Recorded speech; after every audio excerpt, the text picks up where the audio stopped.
뉴스 헬리콥터에 올라탔습니다. 뉴스의 현장으로 날아가 볼까요? 서울 여의도 새누리당 중앙당사입니다.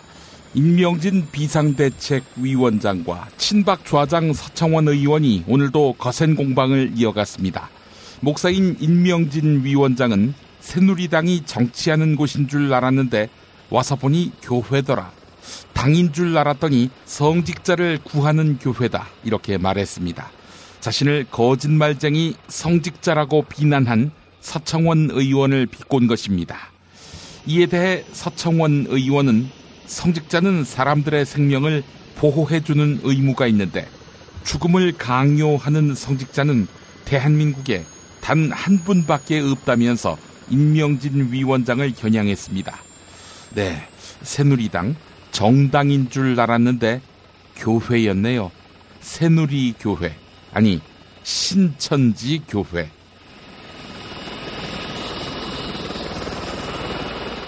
서울 종로구 헌법재판소 상공입니다. 박근혜 측 대리인단이 예수도 군중재판으로 십자가를 졌다. 이렇게 주장했습니다. 박근혜 측 대리인단 서석구 변호사가 한 말인데요. 탄핵심판 2회 변론 기일에서 탄핵 사유를 부정하며 한 말입니다. 서석구 변호사의 말은 군중재판은 안 된다는 것이지요. 판사가 판결을 해야 정확하다는 것인데 서석구 변호사 판사 출신이죠. 영화 변호인의 실제 사건인 불임 사건에서 대학생을 억울하게 감옥에 보냈던 당사자더군요. 물론 국가보안법 인정 안 하고 구형에서 대폭 깎아주었다고는 하지만 서석구 씨, 당신보다 군중이 못하다는 증거가 있나요? 말씀해 주세요. 서울 중구 롯데 본사 상공입니다. 롯데그룹은 사드를 배치하기로 한 롯데의 성주 골프장, 그리고 그 골프장과 맞바꾸기로 한 경기도 남양주 군용지에 대한 토지 감정평가액을 확정한 뒤 토지 교환을 의결할 예정이었습니다. 하지만 롯데가 갑자기 이사회를 늦췄습니다. 보나마나 따지나 마나입니다. 중국 당국은 지난해 11월 29일부터 베이징, 상하이, 청두 등 중국 내의 150여 개 롯데 점포에 소방안전 그리고 위생점검단을 내보내 조사를 벌이고 있고 세무조사도 동시에 하고 있습니다. 롯데케미칼 등 중국 공장에도 중국 점검단이 나와서 고강도 조사를 벌이고 있습니다. 사드 때문인 거지요. 재작년엔 일본에서 형제의 난을, 작년엔 한국에서 비자금 수사를, 올해 중국에서는 사드 파문에 휘말린 롯데. 동북아시아의 동네 북이 됐네요. 저는 광고 듣는 사이에 뉴스는 현장이다 준비하겠습니다.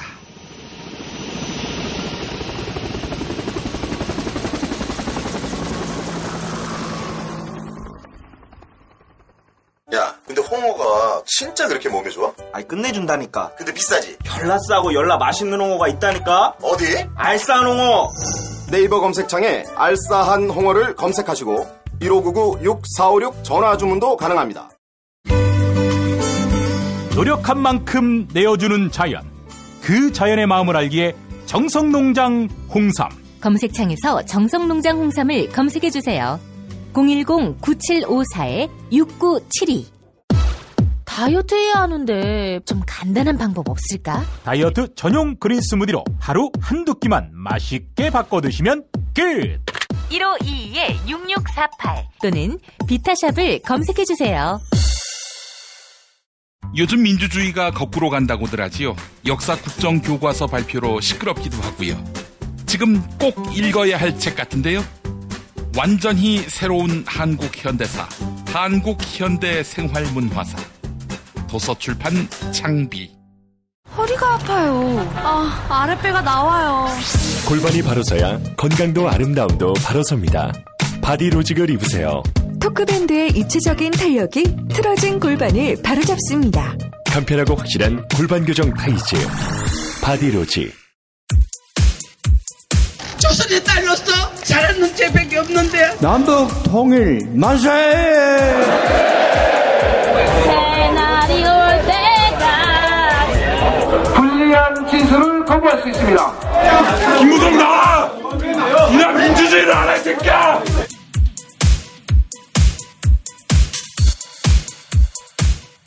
뉴스는 현장이다로 이어갑니다. 대통령 박근혜가 세월호 참사가 언제 일어났는지도 기억 못하고 있습니다. 이에 정의당 노회찬 원내대표는 박근혜의 심신이 정상이 아니다, 이렇게 비판했는데요. YTN 라디오 신율의 출발새 아침에 출연한 정의당 노회찬 원내대표 인터뷰 들어보시겠습니다. 박근혜 대통령이 신년 기자 간담회에서 어제 저도 이 장면을 이 화면으로 봤는데 작년인가요? 재작년인가요? 이래서 뭐가 그랬나 그랬더니 이게 세월호 참사 이 관련 발언이더라고요. 네네. 자, 이거 어떻게 보셨습니까? 예, 현재 심신이. 참고로 세월호 참사는 작년도 재작년도 아니죠. 예. 예, 그거죠. 작년도 아니고 재작년도 아니는데, 예.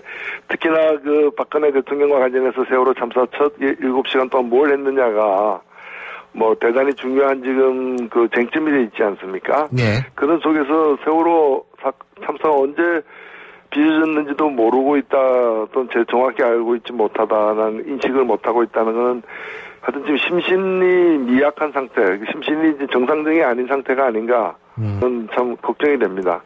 예. 왜 그렇게 됐을까요? 탄핵 때문에요? 애초에 그 사건에 대해서 정말 일반 국민들이 느끼는 그런 어떤 안타까움과 그런 절절한 마음이 있었는지가 잠시 저는 의문입니다. 예. 사실 후에 보면 최순실 등이 노란색, 세월호 참사 이 무사 귀환을 소망하는 상징적 색깔로서 노란색이 쓰여진 것에 대해서도 극도로 이렇게 불편한 그런 심정을 감추지 않았고요. 세월호 유가족들을 마치 무슨 반체제 인사 취급하듯이 취급한 것 등에서 세월호 참사에 대한 어떤 인식 자체가 일반 국민들의 심정과는 전혀 동떨어진 것이 아니었나 생각됩니다. 박 대통령의 탄핵 심판 얘기도 잠깐 여쭤볼게요. 네. 첫 변론기일에 불출석하고 9분 만에 종료가 됐고요. 자, 오늘이 2차 변론 기일을 앞두고 있는 시점인데, 박 대통령한테 해주고 싶은 말 같은 거 있으세요? 예, 일단은 대통령이 헌법재판소에서 어떤 경우에 따라서는 다시 이렇게 살아날 수 있는 판결이 나올 걸 기대하고 있는 것 같은데요. 먼저 말씀드리고 싶은 게 국민으로부터는 영구 제명 심판을 이미 받았고요. 헌법재판소에서 만에 하나 어떤 판단이 나온다 하더라도 대통령이 살아날 수 있는 길은 저는 없다고 생각됩니다. 그런 점에서 마음을 비우고 민심에 따르는 국민의 뜻을 따르는 길로 가야 될 것 같습니다. 체포된 정유라는 돈이 땡전 한 푼 없다고 말했지만 덴마크의 대형 로펌 변호사를 선임한 것으로 알려졌습니다. 이에 더불어민주당 안민석 의원은 최순실 일가의 재산을 추적하기 위해 돈 세탁 전문가들과 독일로 떠났는데요. TBS 라디오 김어준의 뉴스 공장에 출연한 더불어민주당 안민석 의원과 개혁보수신당 김성태 의원 인터뷰 들어보시겠습니다. 자, 안민석 의원님, 왜 독일에 가셨어요? 이번에는 제가 이제 아주 돈 세탁 전문가하고 같이 왔거든요. 왜냐하면 지금 최순실이가 독일에서 돈 세탁한 규모가 수천억에서 수조 원으로 지금 의심이 되고 추정이 되지 않습니다. 여러 수치가 나오고 있습니다. 예. 워낙 이게 90년대부터 오랜 기간 세탁에 세탁을 그쳐서 꽁꽁 숨겨놨기 때문에 네. 보통 일반인의 눈에는 보이지도 않는다. 도저히 이거를 찾아낼 수가 없어요. 그래서 아하. 대한민국에서 최고의 돈 세탁 찾아내는 전문가분을 모셔서 같이 와서 그리고 이제 또 이것은 은행에 자료 요청을 해야 되고 국세청으로부터 여러 가지 자료를 받아야 되기 때문에 이것을 이제 특검에서 조사를 해야 되는데 특검 내부를 지금 보면은 시간적인 또 인력 한계 때문에 아마 특검 기간 중에 특검이 이것을 조사하거나 수사할 여력이 거의 안 보이거든요. 그러니까요. 꼭지를 따서 좀 구체적인 정황을 근거로 만들어서 특검에 요청하고 특히 국세청이 지금 탈당을 아직까지 끼고 있는 게 상당히 유감이거든요. 그래서 국세청에도 이 전문 팀을 구성하라는 근거를 만들기 위해서 일단 이번에 저희들이 최대한 열심히 조사를 해볼. 최순실 국정 게이트의 본질이 돈이거든요. 그렇죠. 최순실의 재산을 이것을 몰수하지 않으면은 최순실은 수년 내에 다시 부활한다고 저는 보고 있어요. 그런데 몰수 이전에 최순실 재산에 대한 지금 확인조차도 지금 제대로 못하고 있지 않습니까? 그러면 이거 국민들이 촛불 들고 고생을 해서 아무리 이 전국을 이렇게 만들어 놓은들 이게 뿌리를 캐지 못하는 거예요. 그래서 하도 답답하는 차에 최순실 본인뿐만 아니라 최순실 주변 사람들의 이 비자금들이 독일을 비롯한 유럽에 분명히 떠들고 있는 것만은 여러 정황상 틀림없는 것 같아요. 구체적으로 이번에 최순실의 딸 정유라가 덴마크에서 붙잡혔지 않습니까? 지금 국선 변호사를 이렇게 이용하는 줄 알았는데 그게 아닌 로펌 변호사라는 게 밝혀지고 있지 않습니까? 그거 하나만 보더라도 상당한 하여튼 독일 유럽권에서 최순실의 자금이 바로 이렇게 자금이 동원될 수 있다는 그 반증이 되겠죠. 사망한 박지만 이쥐 회장의 비서 주모 씨가 생전에 SBS 그것이 알고 싶다 팀과 통화한 사실을 배정훈 PD가 밝혔습니다. 또한 의문의 죽음들의 배후로 박지만 회장이 지목되자 박지만 회장은 그것이 알고 싶다 팀과 인터뷰를 계획했었다고도 하는데요. 오마이뉴스 TV 장윤선, 박정호의 팟짱에 출연한 SBS 그것이 알고 싶다 배정훈 PD 인터뷰 들어보시겠습니다. 이 사건에 대해서 처음 들었을 때 무섭다라는 생각이 제일 먼저 들었던 것 같아요. 저는 이 사건이 이제 가장 최초의 한겨레에서 취재를 했던 거로 알고 있는데요. 그 취재를 진행하던 기자가 이제 전화가 왔어요. 그래서 혹시 이분에 대해서 알고 있냐? 그래서 알고 있다. 이분이 사망하신 것을 알고 있냐? 그래서 저는 이제 그때 처음 듣게 됐는데, 그 보도가 나오기 전이었죠. 그래서 이분께서 저희 프로그램에 이제 출연은 안 하셨지만 저희 프로그램을 제작하는 과정에서 저희가 수차례 통화를 했던 분이어서 이분 사망 소식에 상당히 많이 놀랬죠. 그러니까요. 저도 사실은 그 두바이 다녀오신 다음부터 그 함께 동행했던 여러분들 통해서 이제 간접 취재를 했었는데 다들 말하고 싶어 하지 않으시더라고요. 그리고 그리고 알려고 하지 말어. 저한테 이제 그런 얘기 하시는 분들도 상당히 있었고, 알려고 하는 순간 위험해질 수 있다. 이런 얘기 들었을 때 저도 좀, 같은 심정이 좀 들었는데요. 국민들이 지켜주실 거라고 생각을 하고요. 밝혀지지 않는, 있잖아요. 어둠은 빛을 이길 수 없다. 진실은 침몰하지 않는다. 이 노랫가사처럼 밝혀낼 수 있는 힘이 배 PD님께 전달될 거라고 좀 생각을 합니다. 박지만 회장 좀 만나보신 적 있으세요? 이 문제 관련해서. 아직 못 만나뵀어요. 연락은 하셨나요? 예, 직접 연락을 드리진 않았고요. 네. 비서진을 통해서 이제 전달을 받은 내용은 이제 회사 일 관련된 인터뷰는 가급적 하고 싶지 않다인데, 사실 박지만 회장을 만나러 갔던 이유는 그 분께서 만나실 의향이 있음을 넌지시 다른 분을 통해서 저희에 전달하셨기 때문이에요. 근데 하필이면 그날이 박근혜 대통령 탄핵 소추안이 가결된 날이었어요. 아, 12월 9일이었군요. 예, 서둘러서 갔는데 오후 4시가 좀 넘은 시간에 또 마침 도착을 하는 바람에 좀 거절을 하시는데 그걸 또 받아들일 수밖에 없겠더라고요. 그래서 저는 물러났고, 박지만 회장님께 좀 드리고 싶은 말씀은 본인이 그 뒤에서 억울하다라는 말씀을 자꾸 하시지 마시고 저희를 만나서 한번 본인의 생각과 이 일에 대해서 알고 계신 것들을 좀 명확하게 얘기해 주시면 예, 꼭 TV에 얼굴이 나가지 않더라도 저희가 박지만 회장의 정확한 생각을 묻고 싶은 거거든요.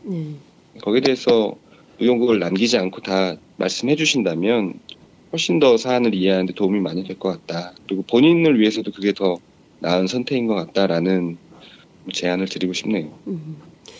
억울하다는 시그널을 제작진에 우회적으로 보내고 있다는 거잖아요. 박지만 회장이. 그죠? 네. 본인은 이 오촌 조카 살인 사건과 관련해서 상당히 억울하다라는 주장을 하고 있는 건데 언젠가는 이분도 진실 고백을 할 수도 있겠네요. 억울하다고 판단하면. 그러길 기대하는 거죠. 네. 박지만 회장이 생각하는 진범이 있는 거 아니겠어요? 알고 계시지 않을까요? 더불어민주당 문재인 전 대표가 검찰과 국정원 개혁 방안을 제시했습니다. 또한 청와대를 국민들에게 돌려드리고 대통령 직무청사를 정부 서울청사, 그 광화문에 있는 거지요. 이 정부 서울청사로 옮기겠다 이렇게 밝혔는데요. 오늘 국회 권력 적폐 청산을 위한 긴급 좌담회에서 있었던 더불어민주당 문재인 전 대표 발언 들어보시겠습니다. 부패하고 불의한 권력기관부터 대수술해야 무너진 공직기관을 다시 확립하고 제대로 된 나라로 갈 수 있습니다. 저는 오늘 새로운 나라로 가기 위한 첫걸음으로 권력 적폐 청산 3대 방안을 제시합니다. 첫째, 국민 대통령 시대에 대통령이 있을 곳은 구중궁궐이 아니라 광화문 청사입니다. 대통령 직무 청사를 광화문으로 옮기겠습니다. 청와대와 국악사는 국민들에게 돌려드려 수도 서울을 상징하는 시민 휴식 공간으로 만들겠습니다. 또한 대통령의 24시간도 공개하겠습니다. 대통령의 일가가 국민들께 투명하게 보고되도록 하겠습니다. 둘째, 확실한 검찰개혁으로 법치의 기본을 바로 세우겠습니다. 검찰개혁의 첫걸음은 부패한 정치검찰의 청산입니다. 권력 사유화의 도구가 되었던 정치검찰은 엄정하게 책임을 물을 것입니다.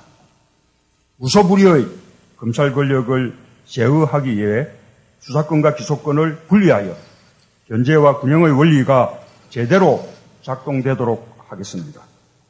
세계에서 유례없이 검찰이 독점하고 있는 일반적인 수사권을 경찰에 넘기고 검찰은 원칙적으로 기소권과 함께 기소와 공소 유지를 위한 2차적, 보충적 수사권만 갖도록 할 것입니다. 또한 검찰과 경찰은 물론 모든 고위공직자가 더 이상 권력의 병풍 뒤에 숨어 부정부패에 가담할 수 없도록 고위공직자 비리수사처를 신설하겠습니다. 대통령과 대통령의 친인척, 측근 등 특수관계자도 수사 대상에 포함시키겠습니다. 고위공직자 부패와 비리를 뿌리 뽑고 누구에게나 평등한 법 정의를 실현하겠습니다. 셋째, 국정원을 해외안보정보원으로 개편하겠습니다. 그동안 국정원은 국내 정치에 깊숙이 개입했습니다. 간첩을 조작하고 국민을 사찰했습니다. 불법 선거운동을 일삼았습니다. 국민 사찰, 정치와 선거 개입, 간첩 조작, 종북몰이 등 4대 범죄에 연루되고 가담한 조직과 인력은 엄중히 책임을 묻겠습니다. 국정원 적폐를 청산하고 새로운 정보기관으로 쇄신하겠습니다. 국내 정보 수집 업무를 전면 폐지하고 대북한 및 해외, 안보 및 테러, 국제범죄를 전담하는 최고의 전문정보기관 한국형 CIA로 새 출발하게 하겠습니다. 이와 함께 간첩 조작 등으로 인권을 유린하고 국내 정보활동의 빌미가 되어왔던 국정원의 수사 기능을 없애겠습니다. 대공수사권은 특별히 국가경찰 산하의 안보수사국을 신설하여 대공수사에 빈틈이 없도록 하겠습니다. 존경하는 국민 여러분, 지금 우리 앞에 산적한 국가 적폐를 대청소하지 않고서는 희망의 나라로 나아갈 수 없습니다. 1천만 촛불 국민은 공정한 나라, 원칙과 상식이 똑바로 선 나라를 만들라고 명령하고 있습니다. 보수와 진보를 넘어 단지 나라다운 나라, 정상적인 나라를 만들라는 소박한 요구입니다.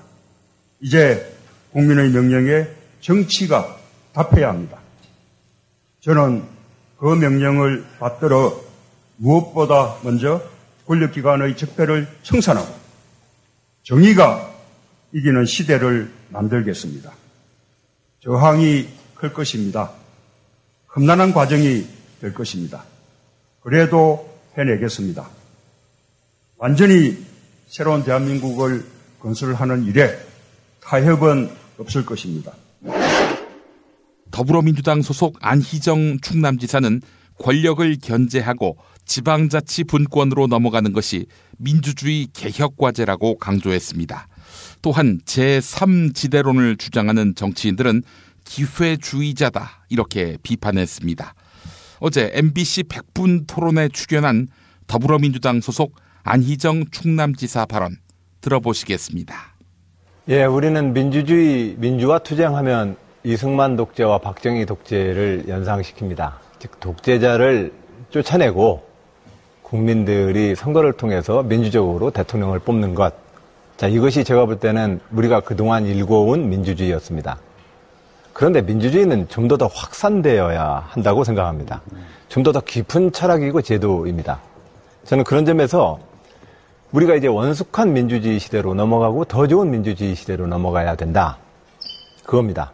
그랬을 때 현재 가장 핵심은 그 견제받지 않는 권력에 대해서 우리가 좀 더 다른 장치를 만들어야 합니다. 견제받지 않는 권력.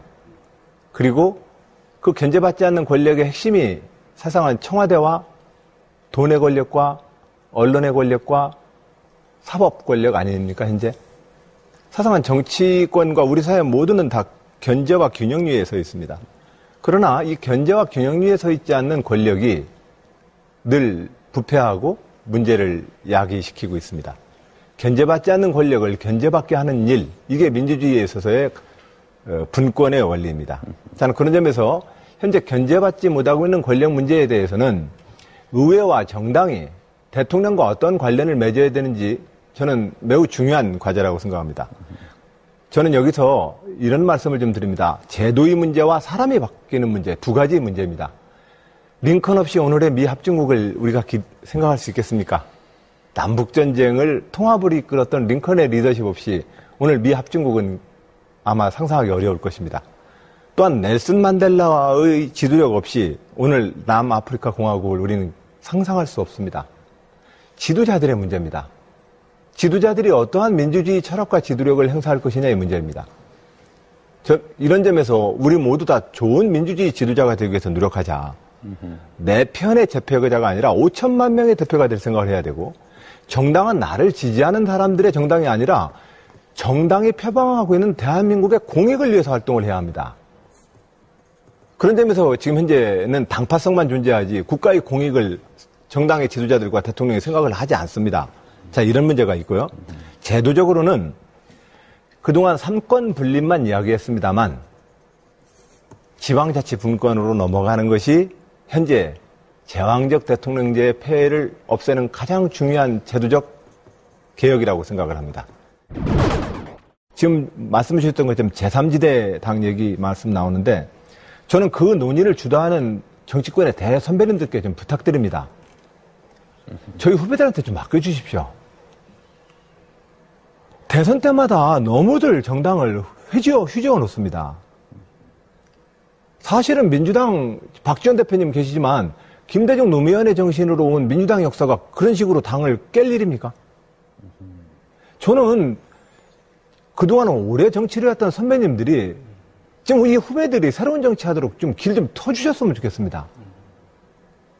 지금 손학규 대표님도 지금 제3지대 당한다고 얘기하시고 그 명분을 개헌을 거셨는데 제가 볼 때는 그건 명분일 뿐입니다. 본질은 대선을 앞두고 좀 더 이 대선에 권력 게임을 하기 위해서 정당을 만드는 것에 불과합니다. 조금 있으면 그 당 없어집니다, 또. 그 한두 번 보지 않았습니다. 그런 측면에서 우리가 말하는 민주주의 새로운 대한민국은 이 정당 정치를 완성해 내어야만 새로운 대한민국이 됩니다.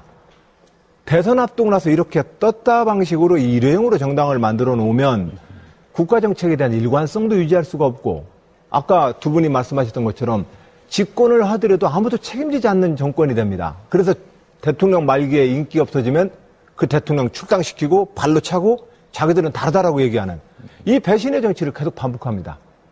근데 이것은 배신의 정치에만 머무르지 않습니다. 우리 국민들의 정신을 회수시킵니다. 배신하는 것, 그때그때 입에 쓰면 뱉고 달면 삼키는 이 기회주의적인 사회 풍토를 만들어버립니다. 국민의당 주승용 원내대표가 더불어민주당 문재인 전 대표와는 연대나 통합이 불가능하다. 이렇게 못 박았습니다. 정권교체 포기도 불사하겠다. 이렇게 밝혔는데요. CBS 라디오 김현정의 뉴스쇼에 나온 국민의당 주승용 원내대표 인터뷰 들어보시겠습니다.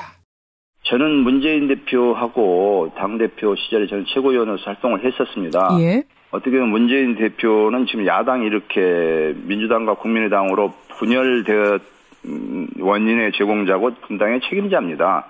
예, 그래서 그 당시에 제가 최고위원을 있으면서도 이 친문 패권주의 예. 청산해야 된다. 이번 뭐 개헌 처지 보고서도 친문에게만 친전으로 돌렸다는 거 아니겠습니까? 개헌 보고서. 예, 아직도 이렇게 패권주의가 이렇게 만연돼 있다고 한다면 예. 저는 뭐 정권 교체보다도 그게 더 중요하다고 생각합니다. 이 패권주의는 정치에서 배제돼야 된다. 그리고 호남에 오셔서 지난 4.13 총선에 예. 호남에 오셔서 총선 직전에 예. 호남이 지지를 거두면 자기는 정계 은퇴하겠다라고 호남민들 앞에서 약속했는데도 불구하고 그 뒤에 그것이 선거를 위한 전략적 발언이었다라는 것은 호남민들을 대단히 무시하고 우롱한 그런 발언이었다고 생각하고 거기에 대한 사과도 없이 예. 이런 식으로 한다면 저는 뭐 연대나 통합 이런 것에 대한 통합은 뭐 저희들이 지금 생각지도 않고 있고요. 생각지도 않고 있고. 네, 통합 자체를 거론한 자체가 문재인 대표 본인이 하는 것은 대단히 부적절하고 그럴 자격이 없다라고 생각합니다. 지금 그렇죠. 설사 정권 교체를 못하는 한이 있더라도 친문하고는 손 못 잡는다. 아니 저희들이 이제 뭐 못한 정권 교체가 그 정도로 강하단 말씀이시죠. 예. 그리고 통합은 없고 또 문재인 대표하고의 어떤 그런 친문 패권주의가 만연해 있는 정당하고는 같이 할 수 없다는 것이 우리 당의 뭐 당론이나 다름없는 입장입니다. 야, 김창훈! 김창훈! 요새 씨발 뭐가 이렇게 나라에 골치 아픈 일들이 많은 거야? 머리가 아파 죽겠어요, 내가! 아유, 정재욱 병장님, 머리 아프실 때는 존바라 TV 모르세요? 뭐? 좀비가 뭐? 존바라요, 존바라. 이게 애니메이션 채널인데요. 신연예인 지역 중령탐정 김정일 왕이 된 그네 이런 거 만든 오인용하고요. 다이묘 전설, 후레시아, 홍수구락부 이런 유명한 작품 감독님들이 신작을 연재하는 곳이에요. 뭐? 진짜야? 와, 씨발 재밌겠다! 유튜브에 존바라만 딱 치면 나오니까 보세요. 와, 얼마야 그거? 내가 10,000원까지 낼 생각이 있어요. 아이고, 완전 공짜예요. 와, 씨발 짱이네! 안 보면 병신이구만! 유튜브에서 뭐라고? 존바라요, 존바라. 정권 교체를 함께 염원하는 직원들로 똘똘 뭉친 판촉물 회사 네피알로 삼행시 갑니다. 내가 아는 사업이나 행사를 PR하기 위한 알짜배기 판촉물 회사. 선물, 기념품, 답례품을 구하신다면 우리 편 회사 네피알을 찾아주세요.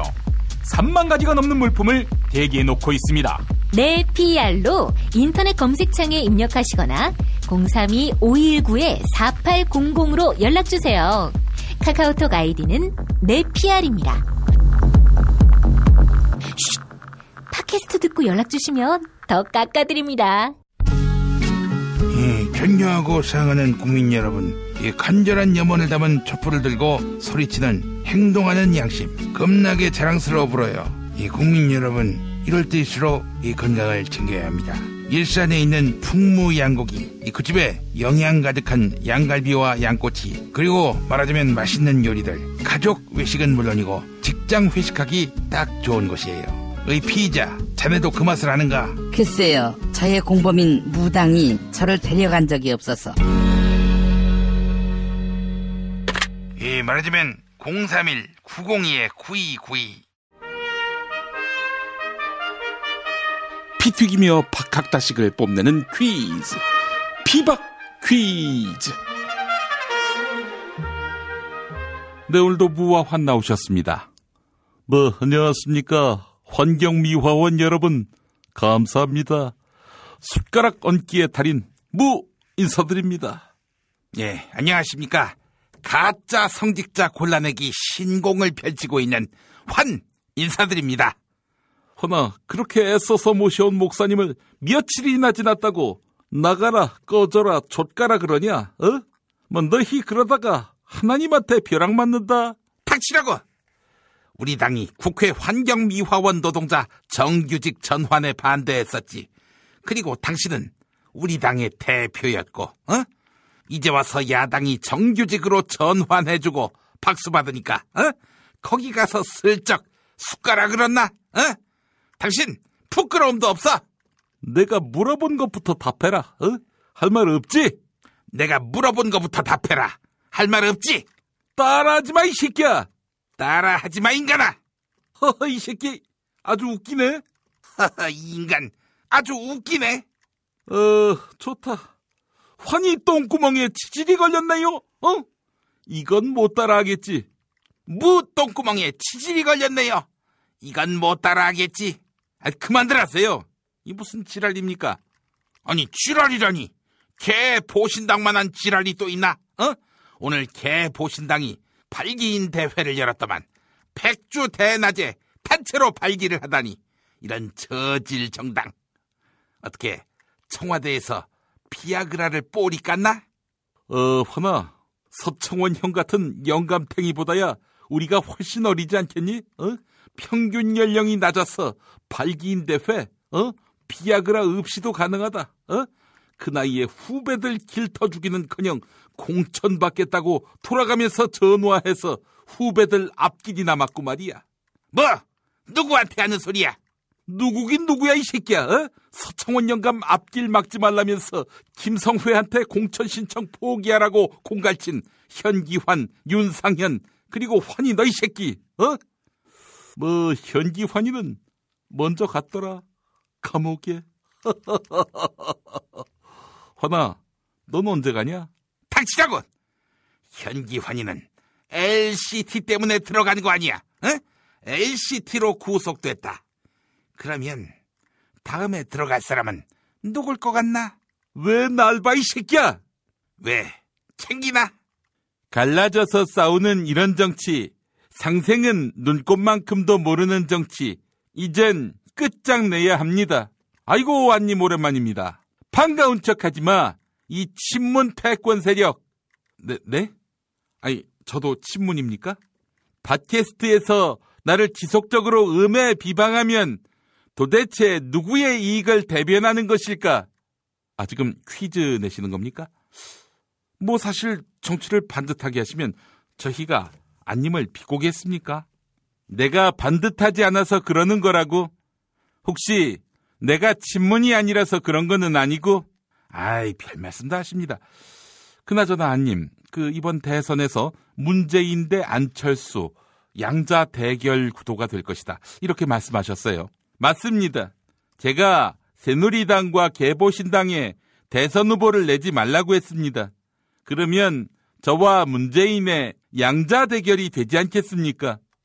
그 말했다고 새누리당과 개보신당이 후보를 안 낼까요?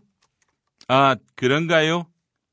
그렇다면 새누리당과 개보신당은 대선 후보를 내지 말라, 이런 서명서를 받겠습니다. 지난번에 박근혜의 탄핵 서명서도 큰 재미는 못 보시지 않았나요? 그랬나요? 그렇다면은 새누리당, 개보신당, 너네가 정당이냐 이러면서 단식 농성에 들어가겠습니다. 만약에 단식 농성 한 달 했는데 응답이 없으면요? 아, 그럴 수 있겠네요. 그렇다면 두 당을 통합진보당처럼 해산시켜버리겠습니다. 네? 해산이요? 아니 무슨 권한으로요? 그 되지도 않을 얘기 아닙니까? 이번 대선 문재인, 안철수 양자 대결로 치러질 것이다. 이런 허황된 전망만큼 말입니다. 희망사항 그만 얘기하시죠. 이젠 좀 상황을 객관적으로 보세요. 야, 이 새끼야! 객관적으로 보라고 할 것 같으면 객관식으로 내야지. 예컨대 1번 굿하기, 2번 용판이를 써서 정당 뽀개놓기, 3번 전당대회 현장에서 코브라 풀기, 뭐 이런 식으로 해야 할 거 아니야. 아이고 죄송합니다. 예, 화 그만 내시고 문제 내주시죠. 오늘의 문제 드리도록 하겠습니다. 오늘 문재인이 대통령이 되면 집무실을 이곳으로 옮긴다고 발표했는데요. 세월호 추모 공간이 있는 이곳, 세종대왕 동상, 이순신 장군 동상이 있는 이곳은 어디일까요? 이 장소를 맞히는 게 오늘의 문제입니다. 예, 정답! 네, 환희 빨랐습니다. 정답은요? 예, 정답은 평양! 아니, 문재인이는 빨갱이 아니야? 환아, 그 평양은 니네 누나가 더 좋아하지 않니? 서회자, 정답 바로 가자. 정답은 그 문재인이가 부산 남자 아니니? 정답은 영도다리. 네, 오늘도 정답은 애청자 여러분의 몫입니다. 정답 맞히시는 분께 세상에서 가장 맛있는 김치, 이담채 김치, 유전자 변형 곡물, 화학 첨가물을 전혀 사용하지 않는 과자, 비열을 따다 구운 과자 함께 보내드리겠습니다. 자, 팟빵 게시판에 정답 이메일 주소, 사연 남겨주시기 바랍니다. 피바 퀴즈 마칩니다.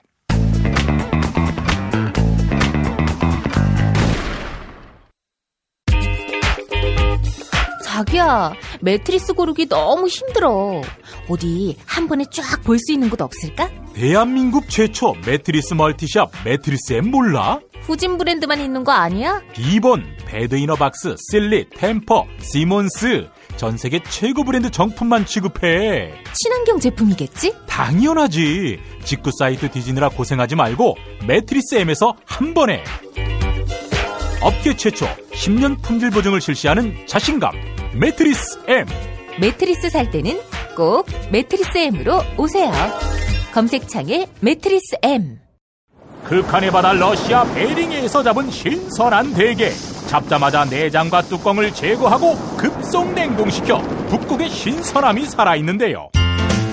살이 꽉 찬 데다가 맛까지 끝내줘. 일본 바이어들이 찾고 또 찾는 이름하여 최고급 러시아 냉동 대게.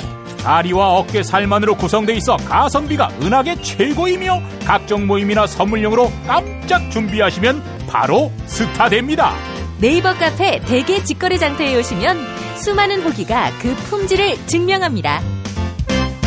주문 전화번호 1644-9047 1644-9047. 박근혜 왜 저러지? 문재인, 김무성, 안철수는 또 왜 저러지? 뉴스로는 알 수 없는 진짜 정치 현장 이야기. 한겨레 정치팀 기자들이 취재 수첩을 낱낱이 공개합니다. 본격 정치관찰 팟캐스트. 언니가 보고 있다. 팟빵에서 언니를 검색하세요. 한겨레 정치바와 함께하는 정치 한 건에서 김태규 기자와 함께하겠습니다. 김 기자님. 네, 안녕하십니까. 예. 자, 문재인 더불어민주당 전 대표 현재 대권 주자 지지율 1위인데 권력 적폐 청산을 위한 긴급 좌담회를 열었군요. 예, 오늘 국회의원회관에서 긴급 좌담회를 열어서요. 개혁 과제를 제시를 했는데 3대 개혁 과제, 개혁 대상으로 3곳을 뽑았는데요. 그게 청와대, 검찰, 국정원을 꼽았습니다. 예. 이게 나라냐는 탄식의 근본 원인은 국가 권력 사유화로 인한 국가 시스템 붕괴에 있고 그 중심에 청와대와 검찰, 국정원이 있다는 것이고요. 부패하고 불의한 권력기관부터 대수술해야 무너진 공직기강을 다시 확립하고 제대로 된 나라로 갈 수 있다. 이렇게 얘기를 했는데요. 예. 일단 이제 첫 번째 개혁 대상으로 이제 청와대를 꼽으면서 청와대를 지금 이제 북악산 밑에 있는데 광화문으로 옮겨서 지금의 그 북악산 뭐 이 청와대 터를 이제 서울의 이제 시민 공간으로 내놓겠다고 했고 예. 또 박근혜 대통령이 휴가를 떠났던 그 저도 있지 않습니까? 거기도 이제 시민들에게 돌려드리겠다고 했고요. 그리고 지금 대통령의 7시간, 세월호 7시간, 뭐 이 부분에서 말이 많은데, 문재인 전 대표는 대통령의 24시간을 인터넷이나 이렇게 행적을 이제 낱낱이 공개하겠다고 했고, 또 인사추천 실명제 도입을 약속을 했습니다. 대통령 인사권이 엄청나게 많은데 그 인사권을 행사할 때 누구한테 추천을 받았는지 이런 것도 이제 낱낱이 공개해서 밀실 인사라든지 정실 인사 뭐 이런 걸 이제 없게 하겠다는 거죠. 그리고 대통령 경호실이 청와대 직속으로 있는 나라가 거의 없다고 합니다. 예. 이렇게 직속으로 있음으로 해서 불필요하게 이제 권한이 비대해지고 비밀화되고 그러는데 그렇기 때문에 청와대 직속 경호실을 경찰청 산하의 대통령 경호국으로 격화시키겠다. 이 얘기도 했고요. 그리고 이제 두 번째로 제시한 게 이제 검찰 개혁인데 검찰 개혁은 이제 공수처 신설을 약속을 했고요.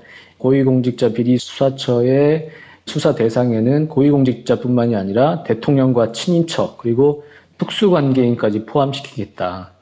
특수관계인이라는 것은 박근혜 대통령으로 치면 최순실 씨 같은 존재겠죠. 예. 이런 사람들을 포함한 모든 고위공직자를 대상으로 하는 공수처를 이제 신설하겠다. 이것은 이제 검찰의 기소독점권을 이제 깨겠다는 것이고, 이제 수사권 조정도 약속을 했습니다. 검찰의 일반적인 수사권은 경찰에 넘기고, 그리고 검찰은 이제 보완적인, 보충적인 수사권만 갖는 형식의 수사권 조정, 중앙 집권식의 경찰, 이것도 뭐 정보라든지 이런 부분에서 상당히 비대해 있다는 논란이 많은데 이것을 지방으로 분산시키는 자치경찰의 전국 확대, 그리고 노동부 근로감독관에게 실질적인 수사권을 강화해서 최저임금법, 최저임금제 위배라든지 뭐 이런 것들을 실질적으로 단속하게 하겠다. 뭐 이런 약속을 했고요. 세 번째로 이제 국정원 개혁은 국정원이 어떤 나쁜 짓을 하는지는 우리가 이제 여실히 봐왔고요. 그런 부분에 있어서 국정원의 그 국내 정보 수집 업무를 전면 폐지하고 대북, 해외 안보 및 테러, 국제 범죄를 전담하는 전문 정보기관으로 새 출발시키겠다. 그래서 국정원을 해외 안보 정보원으로 개편하겠다. 이렇게 약속을 했습니다. 이러면서 우리 앞에 산적한 국가 적폐를 대청소하지 않고서는 희망의 나라로 나아갈 수 없다. 권력기관의 적폐를 청산하고 정의가 이기는 시대를 만들겠다. 이렇게 얘기를 했습니다. 예. 국정원의 기능을 해외 정보 수집에 집중하겠다. 이거는 YS 때도 나왔던 공약이었는데 지금까지 실현한 정부는 없었던 것 같아요. 예, 그렇습니다. 항상 국정원 개혁은 이른바 민주정부의 이제 수건 사업이었는데, 예. 구상만 있었고, 이제 제대로 되지 못했고, 근데 예. 이번에는 그야말로, 정말로, 검찰 개혁도 마찬가지입니다. 이번에는 정말 촛불의 힘이 있고, 그간의 적폐, 구체제를 청산해야 한다는 그런 여론들이 있기 때문에 다음 대통령이 누가 되더라도 일단 정권은 교체가 돼야 할 것이고요. 예. 이런 개혁 과제가 이제 실현되길 바라는데요.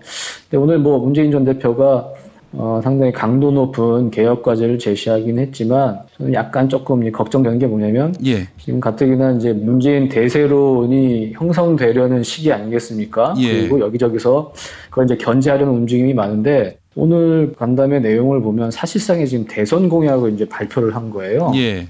청와대도 광화문으로 옮기겠다고 하고 뭐 이런 것도 하겠다고 저런 것도 하겠다고 하고 이 프레임이 있지 않습니까? 마치 대통령이 된 것처럼 또 행세를 한다. 예. 그런 부분을 좀 생각을 하면 오늘 좀 너무 좀 이르게 치고 나온 게 아닌가. 그런 부분에서는 좀 약간의 걱정이 좀 드는 것도 사실입니다. 아이, 그 반대 논리 때문에 그 할 일을 안 하면 안 되죠. 대권 주자인데. 이것도 뭐 어떻게 하겠어요. 대권 주자로 다 알려져 있고 본인의 지금 소명이기도 한데 어떻게 해서든 뭐 이 국면에서 국민들에게 청사진을 제시한다. 이런 측면에서는 또 긍정적인 액션으로 봐도 되는 거 아닙니까? 네, 뭐 메시지를 전달하는 건 좋은데 이게 또 선거운동으로 비칠 수가 있어서 사실은 지금 조기 대선이 예상은 되지만 아직 그 일정이 정해진 건 없잖아요. 예. 그런 측면에서 또 이제 비판받을 소지가 있지 않을까 그런 생각도 드네요. 예, 뭐 이래저래 뭐 1등 주자다 보니까 온갖 견제를 다 받는 것 같습니다. 예. 자, 다음 이야기 한번 해보겠습니다. 유승민 개보신당 의원이 새누리당과 다시 합칠 수 있다. 이 말은 글쎄요, 이 국면에서 도리어 그 발목 잡는 발언 아닌가요, 스스로?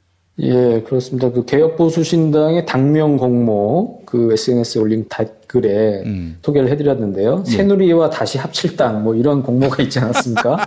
근데 그게 이제 제대로 이제 그걸 꿰뚫어 본 당명이라고 이제 생각이 드는데요. 예. 오늘 오전에 그 라디오 인터뷰에서 이제 질문이 이랬습니다. 만약에 새누리당 친박 핵심이 깨끗하게 청산된다면 다시 복당할 가능성이 있느냐 이렇게 물어보니까 유승민 의원은 복당이라기보다는 이렇게 답을 했고요. 그래서 다시 진행자가 그러면 복당이 아니고 다시 합칠 수 있다는 거냐고 하니까 네 라고 이제 답한 다음에 이제 두 가지 조건을 이제 제시를 했습니다. 하나는 이 정부 실패와 국정농단에 대해 이제 인적 청산이고 또 하나는 새누리당이 낡고 부패하고 기득권에 집착하는 그런 보수를 버려야 한다. 그리고 이 두 가지 조건이 맞으면 저희들이 다시 협력하지 않을 이유가 없다. 이렇게 얘기를 했습니다. 그러니까 지금 새누리당 임명진 위원장이 추진하고 있는 인적 청산이 제대로 이루어지고 새누리당이 황골탈퇴해서 낡은 보수에서 탈피를 한다면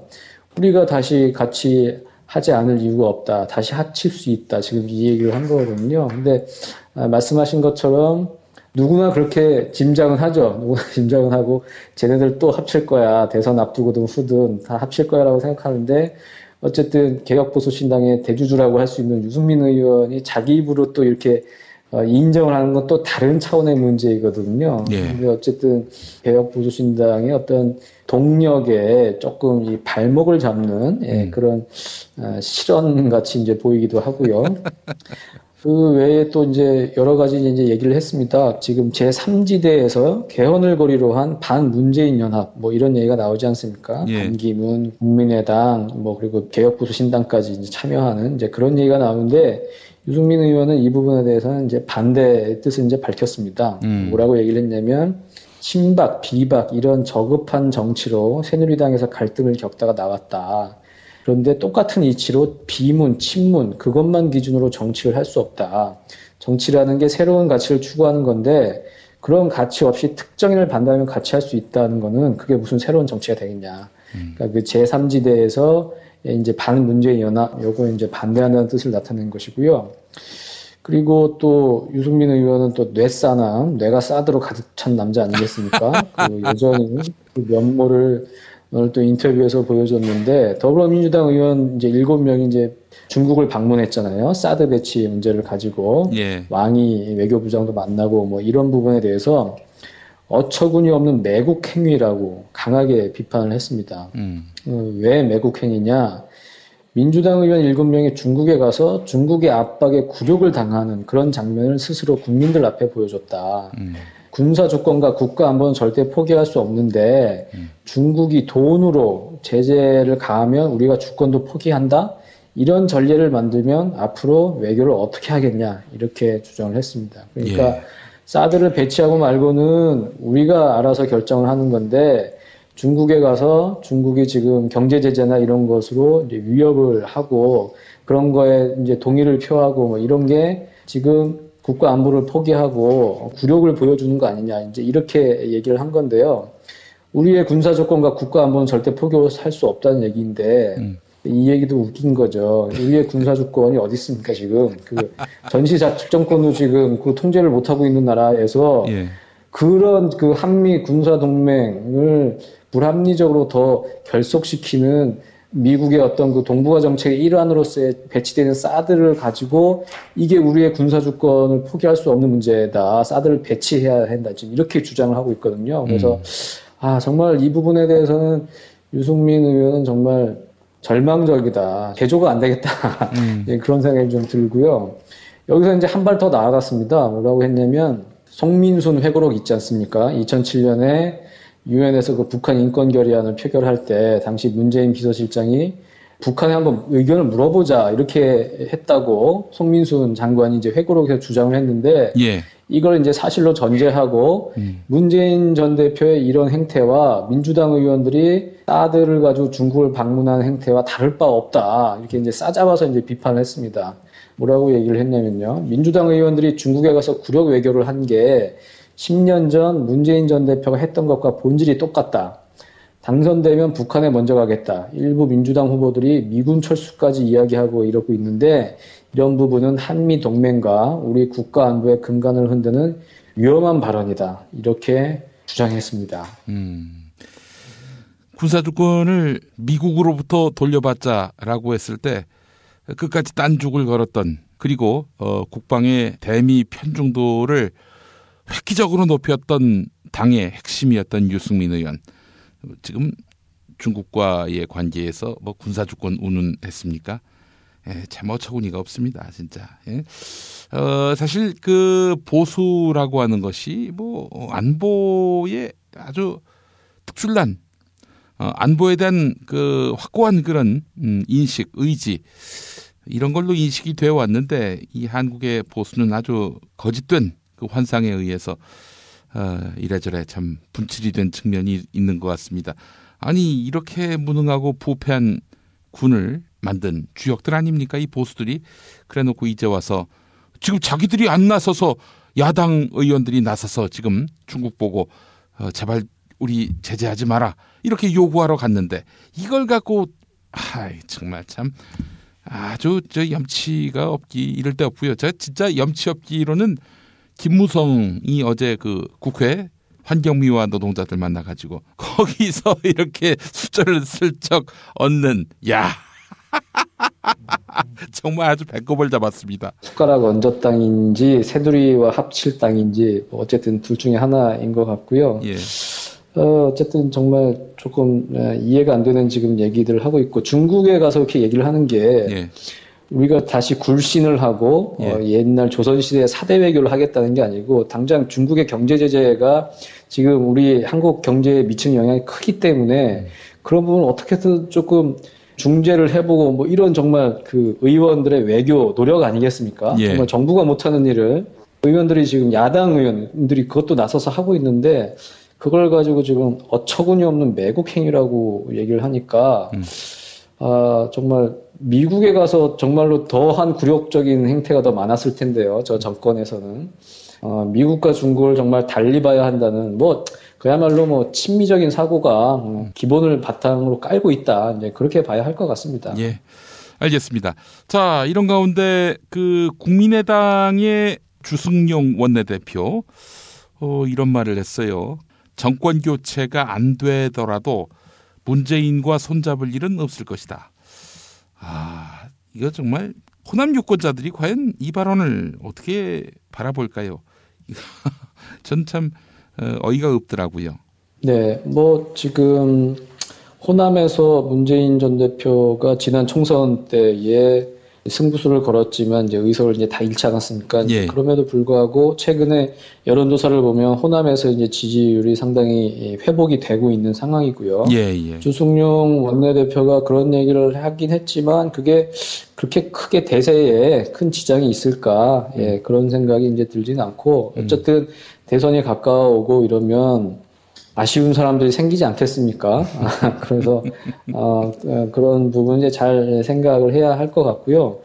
지금 문재인 대세론이 이제 새해 여론조사를 통해서 어느 정도 이제 확인이 되면서 총 공세가 이제 여기저기서 그 기미가 보이는데 오늘 개혁보수신당의 주호영 원내대표가 오늘 오전에 회의에서 이런 얘기를 했죠. 문재인 전 대표가 노무현 전 대통령 죽음에 책임이 있다. 지금 이렇게 이제 공격을 했는데 뭐라고 얘기를 했냐면 친노 세력은 자칭 패족 집단이 돼서 역사 속으로 사라질 줄 알았는데 다시 스멀스멀 나와 활동하고 있다. 노무현 전 대통령의 사망으로 끝난 비극적 사건을 막지 못한 책임이 당시 청와대 민정수석 비서실장 하던 문재인 전 의원에게 있다는 게 중론이다. 이렇게 주장을 했습니다. 그러면서 이 부분에 대한 말씀 한마디 없이 지금 박근혜 청와대 민정수석과 비서실장이 잘못됐다고 말할 수 있냐. 그렇기 때문에 나라를 경영하겠다는 포부를 가졌다면 지난 일에 대한 자신의 입장을 밝혀야 한다. 세월이 지났다고 아무 일도 아닌 것처럼 지나갈 일이냐. 이렇게 얘기를 했는데요. 그러니까 노무현 전 대통령의 죽음에 문재인 당시 청와대 비서실장, 그 정권의 비서실장의 책임이 있다는 것이고요. 그리고 그럼 당시 민정수석하고 비서실장 할 때 무슨 일 했냐. 그 당시 모시던 사람이 죽음에까지 갔는데 지금 이런 논리거든요. 예. 이 물음에 대한 답이 제대로 안 되면 당시는 박근혜 대통령의 우병우 민정수석이 잘못한 일에 대해서 비판할 자격이 없다. 지금 이렇게 얘기를 하고 있는데 제가 말을 하면서도 지금 이 논리가 안 맞아가지고 제가 이제 버벅거렸는데요. 예. 상당히 논리가 비약이 되는 거죠. 그러니까 어떻게 하면 문재인을 깎아내리고 공격할 수 있을까? 이걸 생각하다 보니까 노무현 대통령의 죽음, 사실은 이건 이명박 정권의 대표적인 정치적인 타살 아니겠습니까? 그렇죠. 이걸 가지고 이 죽음을 막지 못한 책임이 문재인한테 있다. 지금 이렇게까지 주장을 하고 있는 거고, 어쨌든 개혁보수신당도 최근 며칠간은 당 깃발을 올리면서 개혁적으로 보이려고 상당히 노력을 했는데 문재인 전 대표의 대세론이 조금씩 형성이 되고 선두주자로 치고 나가니까 문재인을 견제하지 않으면 안 되겠다. 이런 이제 절박감, 다급하면서 이런 좀 무리한 공격들이 좀 나오고 있는 것 같고요. 예. 이 공격은 비단 그 개혁보수신당뿐만이 아닙니다. 오늘 그 국민의당의 조배숙 정책위 의장도 의원총회에서 이런 얘기를 했어요. 이명박 박근혜 대통령이 만든 부패 등 모든 것을 청산하고 그리고 노무현 대통령을 죽음으로 이끌던 무책임과 패권주의 또한 청산해야 한다. 유신 잔존 세력의 적폐뿐 아니라 문재인 전 민정수석 비서실장, 안희정 충남지사로 대변되는 패권주의와 무책임한 집단 역시 청산해야 한다. 이렇게 주장을 했는데 노무현 대통령을 죽음으로 이끌던 무책임과 패권주의라고 얘기를 했는데 그러니까 이른바 친노 세력이 무책임하고 패권주의를 갖고 있었기 때문에 노무현 대통령을 죽음으로 몰았다는 얘기거든요. 그래서 이것도 참 말이 안 되는 얘기인 것이고 이런 이제 그 발언들은 문재인 견제 그리고 또 하나는 최근에 이제 그 국민의당으로 가겠다고 마음을 먹은 손학규 전 대표를 여러 차례 직격한 안희정 지사에 대한 이제 역공일 수가 있는 거죠. 그렇죠. 예. 정치적 공격은 서로 토론하고 그 가능할 수 있는데 국민의당이나 개혁보수신당이나 좀 논리가 되고 말이 되는 얘기로 공격을 해줬으면 좋겠습니다. 예. 앞뒤가 맞지 않는 토론은 가해자가 지금 피해자를 꾸짖는 꼴 아닙니까? 니들이 가해했다고. 네. 이거는 진짜 정신 상태를 의심할 수밖에 없는 생각이기도 합니다. 김태규 기자님 오늘 말씀 잘 들었습니다. 예, 감사합니다. 정말 맛있다. 이 말 한마디면 모든 게 설명됩니다. 30년 전통 자연의 이로움을 담은 김치 이담채 김치 1544-4586 1544-4586 술자리 많은 요즘 3차까지 달린 당신을 위한 필수품 전창걸의 새싹 땅콩차 이제 속쓰림은 잊으세요. 070-8635-1288 070-8635-1288 참치의 맛은 좋은 참치가 좌우합니다. 구이동 대양 참치가 그렇습니다. 무한 리필에 더한 무한 감동 직접 경험해보세요. 구이동 대양 참치 02455-8087 닭갈비 이젠 전혀 새로운 맛을 경험하세요. 킹 닭갈비 일반 맛, 짜장 맛, 파스타 맛까지 11번가 옥션, 지마켓, 스토어팜에서 킹 닭갈비를 검색하세요. 수아비스랩닷컴에서 12월 15일 베이비 전용 제품을 출시합니다. 수아비스 화장품 홈페이지를 방문해서 베이비 제품 체험단 참여 이벤트를 클릭해주세요. 민감성, 아토피성 피부에도 효과적인 수아비스 베이비 제품을 보내드립니다. 뉴스가 쉽다. 뉴스가 즐겁다. 뉴스가 알차다. 왜냐고요?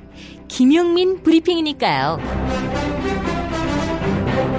일부에서 주장하는 방송 장악은 그것을 할 의도도 전혀 없고 법적으로도 불가능합니다. 우리 공동체가 꼭 알아야 할 뉴스. 여러분의 뉴스 보좌관 김용민이 챙겨드립니다.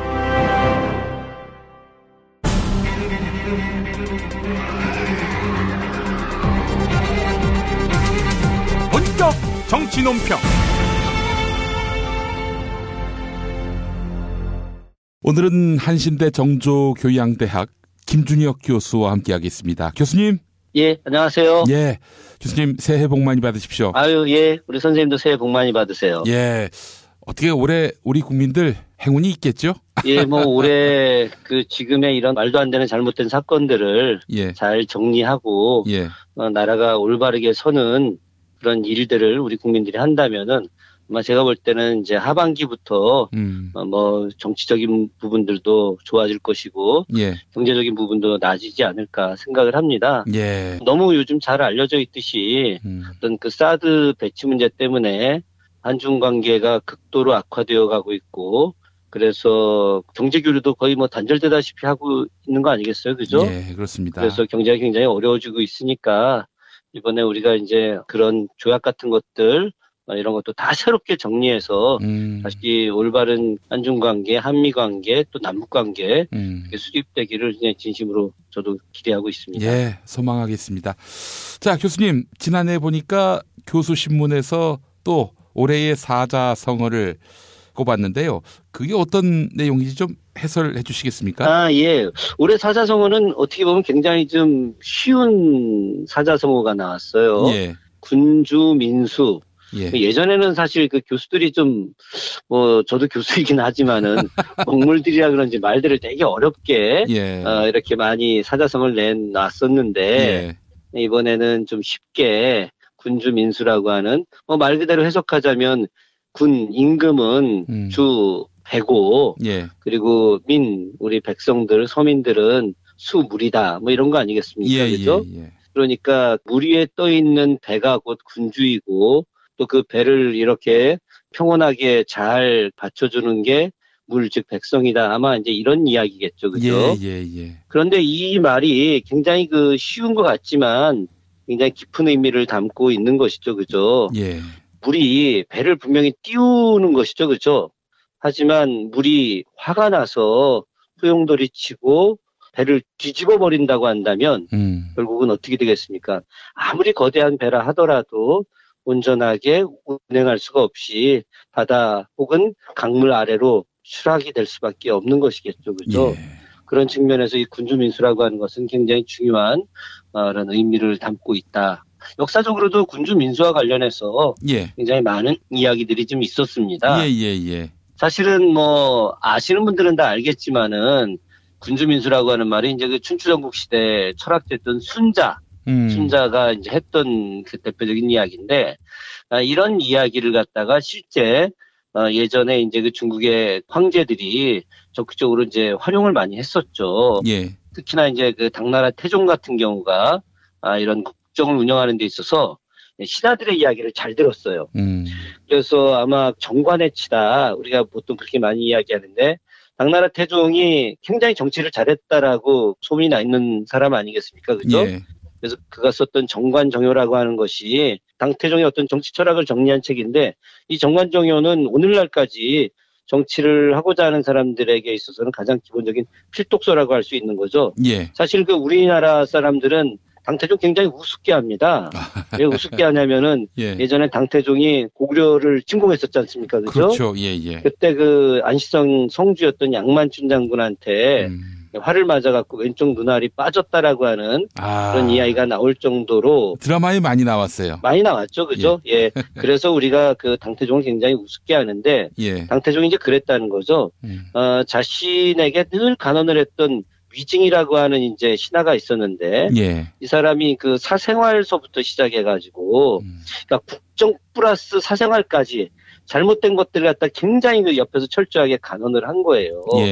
그렇기 때문에 이런 간언들을 제대로 들었기 때문에 당태종이 올바른 정치를 할 수 있었는데 이 위징이 죽고 나서 당태종한테 제대로 간언을 하지 못했기 때문에 당태종이 오만함으로 이렇게 변하면서 고구려 정벌을 이제 기획을 하고 고구려 정벌을 단행했다가 역으로 이제 패망을 하게 된 거죠. 예. 그래서 당태종이 이제 훗날 만약에 내가 위증이 있었다고 한다면 절대 고구려를 쳐들어가지 않았을 것이다. 예. 뭐 이렇게 이야기를 했었다라고 하는 것이죠. 그러니까 지금 박근혜 대통령이 저렇게 그 엄청난 과오를 저지르게 된 것이 바로 아래에서 이야기하는 신하들은 당연히 없는 것은 말할 것도 없거니와 역으로 대통령보다 더 큰 실세인 최순실이 막 좌지우지하다 보니까 예. 그러다 보니까 사생활을 갖다 통제하기는커녕 오히려 사생활이 더 망가지는 이런 일들이 벌어진 거 아니겠습니까? 그죠? 예. 그런 측면에서 군주민수를 정확하게 이해를 해야 되는데 우리나라 국왕 중에서 이 군주민수의 개념을 정확하게 이해했던 국왕이 있었어요. 그게 바로 우리가 이제 흔히 조선시대 개혁군주다 혹은 위민군주다 이렇게 이야기하는 이제 정조라고 할 수 있는 것이죠.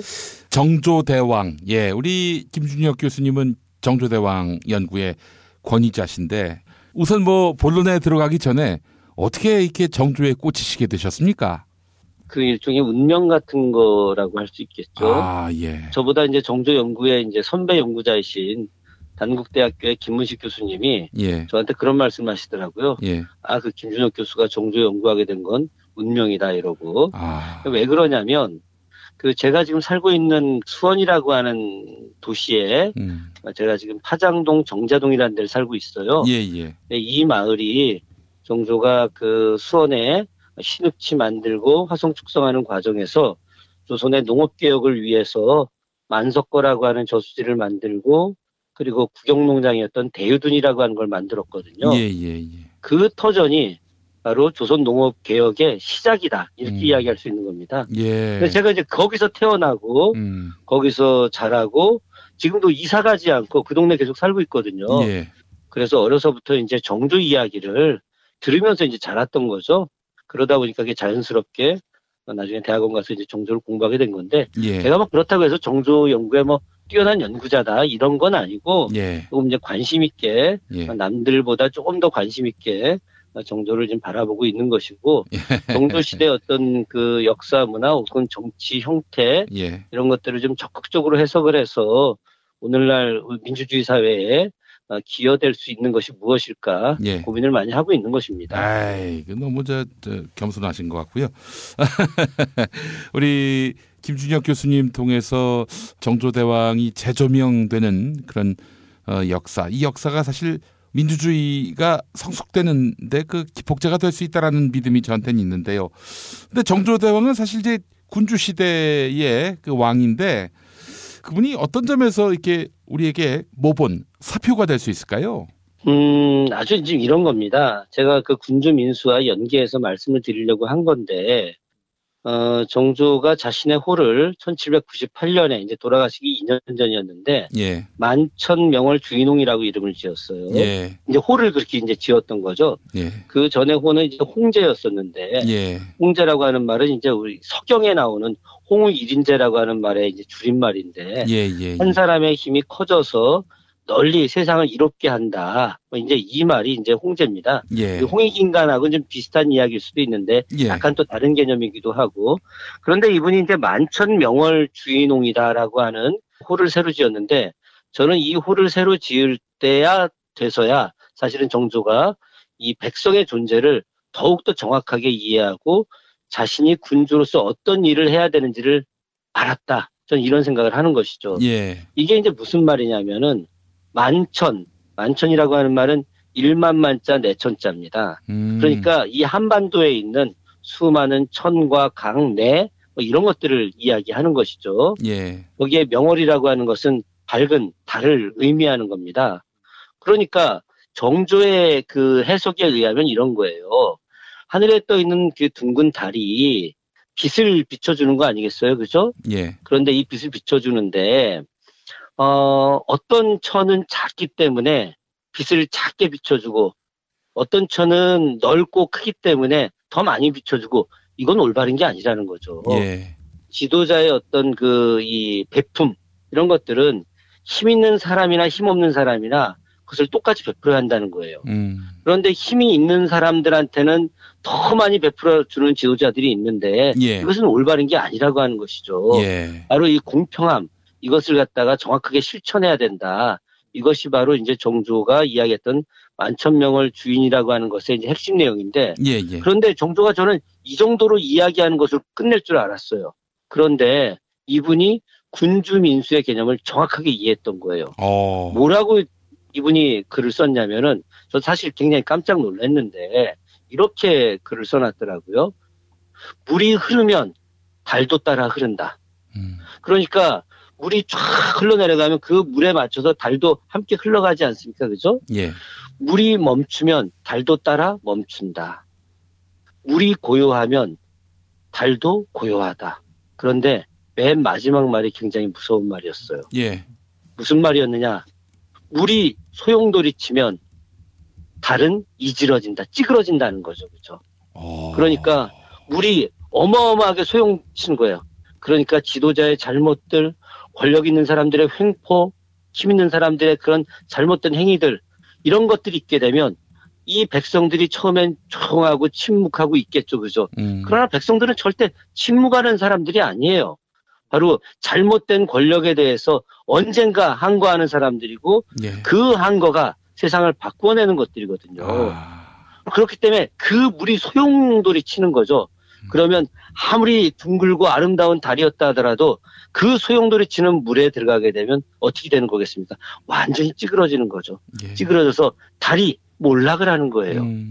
결국은 백성들의 힘, 백성들의 그 열화와 같은 힘들, 그것을 갖다가 지도자들은 인정하고 바로 백성들과 함께 올바른 정치를 해 나가야 된다는 것이 바로 이제 당시 정조가 생각했던 만천명월의 의미였던 거죠.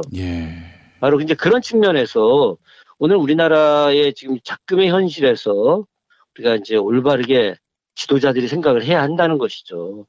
지금 벌써 이제 그 대선을 얼마 앞두지 않고 지금 봐갖고는 조기 대선 하는 거 아니겠습니까? 그렇죠? 예. 뭐 오늘 그 언론 내용을 보니까 박근혜 대통령 측 변호사가 거의 이건 뭐 역으로 국민한테 선전포고하는 겁니다. 어떻게 저런 말도 안 되는 색깔론을 들이대고 말이죠. 국민들이 나라에 대해서 무슨 선전포고를 했다는데 난 이 사람들이 지금 제정신이 있는 사람들인지 모르겠어요. 아니 어떻게 그 정도 수준의 변호사들이 대통령을 지켜주겠다고 하고 있으니 이건 정신병자들이 정신병자를 지켜주겠다고 하는 거하고 하나도 다르지 않는 것이고 그런 사고를 갖고 있는 사람들이 아직도 존재하기 때문에 이 나라가 민주주의가 제대로 안 돼왔던 거 아니겠습니까? 그죠? 아니 국민이 선전포고하는 거 지도자를 향해서 그게 민주주의 아닙니까? 그럼요. 사실은 잘못된 지도자에 대해서 그러니까 올바른 지도자에 대해서는 함께 더 아름다운 세상을 만들려고 노력하는 것이고 잘못된 지도자에 대해서는 국민이 선전포고하고 그를 바로 권력의 자리에서 끌어내리는 것이야말로 그것이 참된 민주주의라고 할 수 있는 것이죠. 참 그런 의미에서 본다면은 지난 연말부터 이어진 촛불의 그 대열은 역사적 사건이고 큰 고비를 우리가 하나 만들었다라는 생각을 지우기 힘듭니다. 저도 사실은 매년 수원시에서 제 타종 행사에 항상 나갔었습니다. 그러다 이번에는 광화문에서 새로운 시대를 여는 역사 현장에 함께 있자라고 해서 제 아내와 함께 또 가서 계속해서 공연도 보고 또 그 축제에 참여하고 또 새로운 시작을 알리는 종소리를 들으면서 우리나라의 어떤 미래를 꿈꾸는 일을 좀 하고 왔습니다. 아이고 하여간 참 이런 그 고비 그 과정을 겪으면서 우리 민주주의는 더욱 성숙해질 텐데 뭐 그런 얘기도 있긴 합니다. 뭐 대중 독재 또는 뭐 각성하지 않는 그런 민중들이 이게 너무 나대면은 이거 도리어 위기 아니냐 이렇게 보는 시각도 있고 심지어는 그런 얘기도 있지 않습니까? 대중 독재 뭐 이런 거. 대중의 힘을 정확히 모르는 겁니다.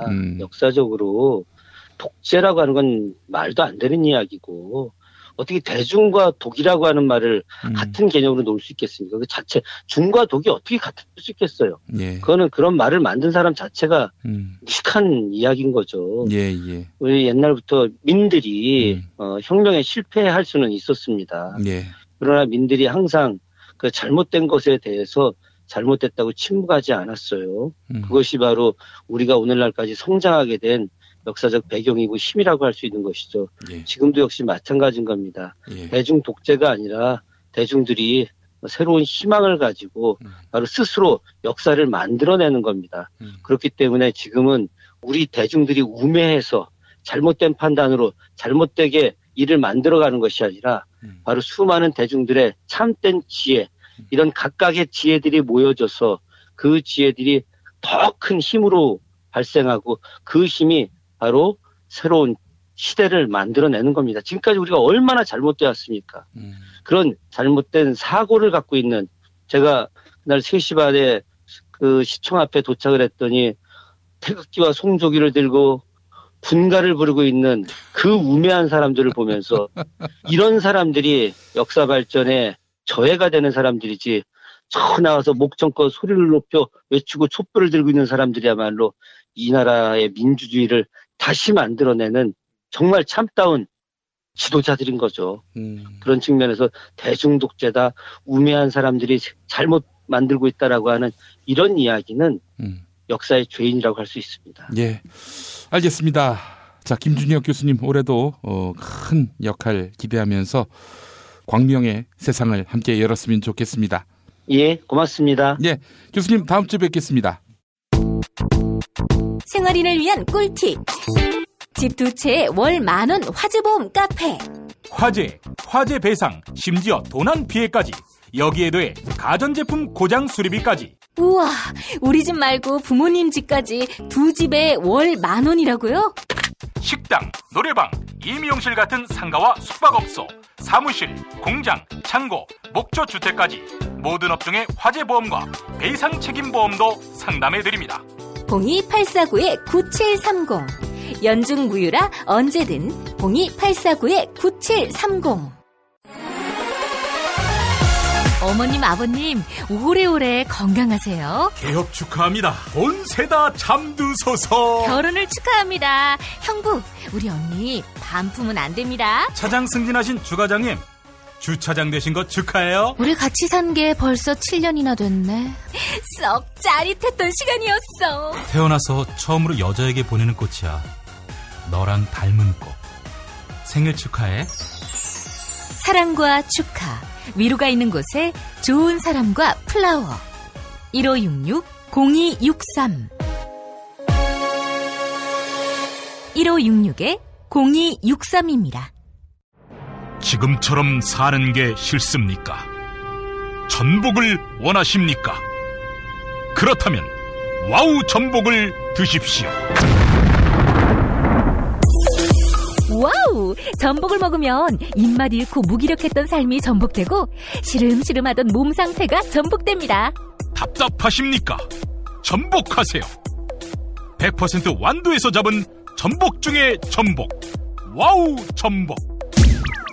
한 번 맛보면 또 찾게 되는 와우 전복.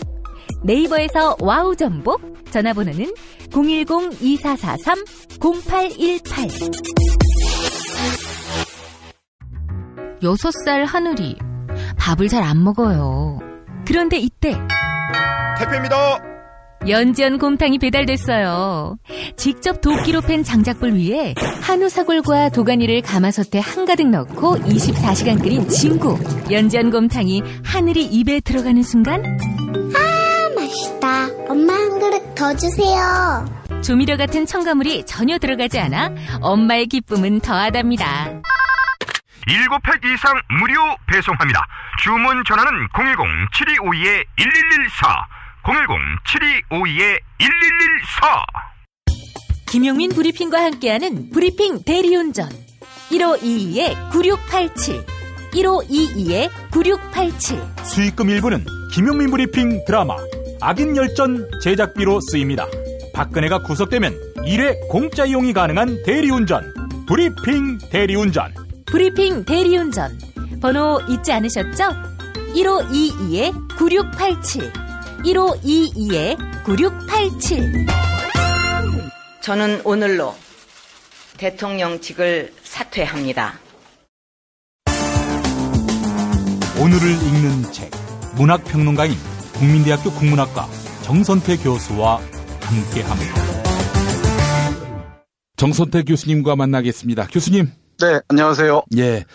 자, 교수님 오늘 어떤 책 만나볼까요?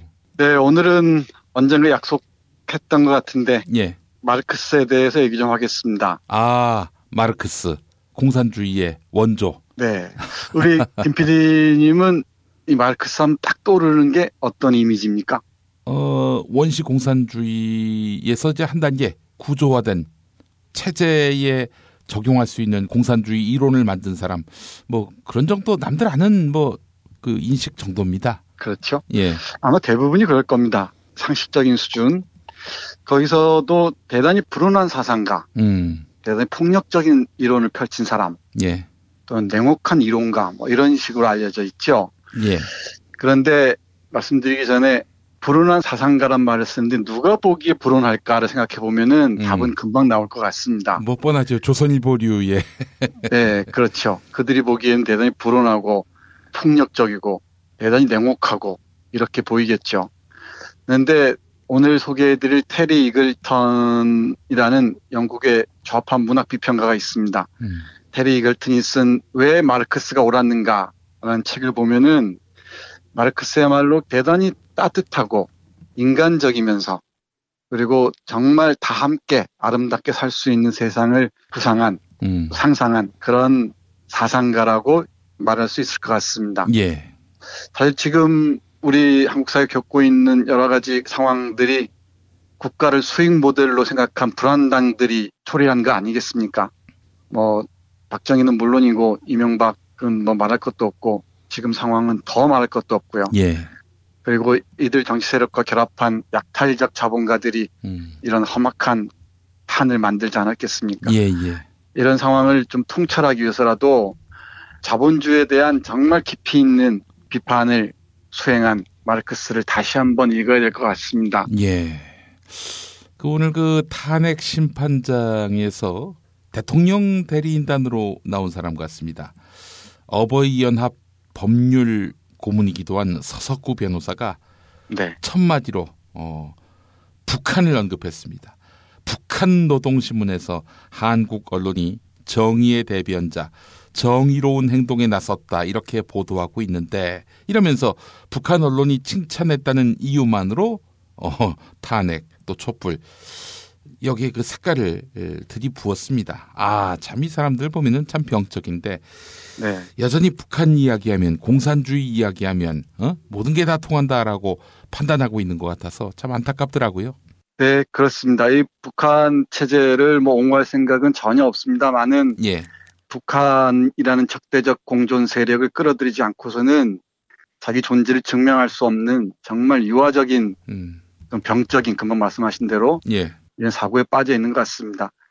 그런 이분법적 구도에서 자기 존재 증명이 가능하다고 생각하는 것이야말로 예. 시대착오적이죠. 이 마르크스가 생각하는 건 사실은 정신적 죽음을 불러온 수많은 종류의 물질적 풍요에 예. 대한 비판입니다. 예. 그러니까 우리가 물질적으로 풍요로운 건 뭐 사실인 것처럼 보여요. 그런데 그 물질적 풍요를 대가로 정신적 죽음을 감당해야 하고 또 인간적 관계가 파탄에 이르는 지경까지 우리가 감수해야 하는 그런 상황에 이르렀다는 게 마르크스의 자본주의 비판의 한 원점 같습니다. 예. 이 책은 10개의 질문으로 이루어져 있습니다. 뭐 마르크스주의는 끝났는가? 부터 시작해서 마르크스에게 세계는 물질 덩어리였는가? 예. 그리고 마르크스주의는 정권을 가진 국가를 믿는가? 뭐 등등 10가지 질문을 던져놓고 여기에 조목조목 비판합니다. 제가 오늘 말씀드리고 싶은 건 마르크스가 강조점을 둔 것은 물질적 측면도 분명히 있지만 물질적 측면을 동반해서 도덕적 정신적 성장이 함께 이루어지지 않았다는 데 방점을 두는 것 같습니다. 예.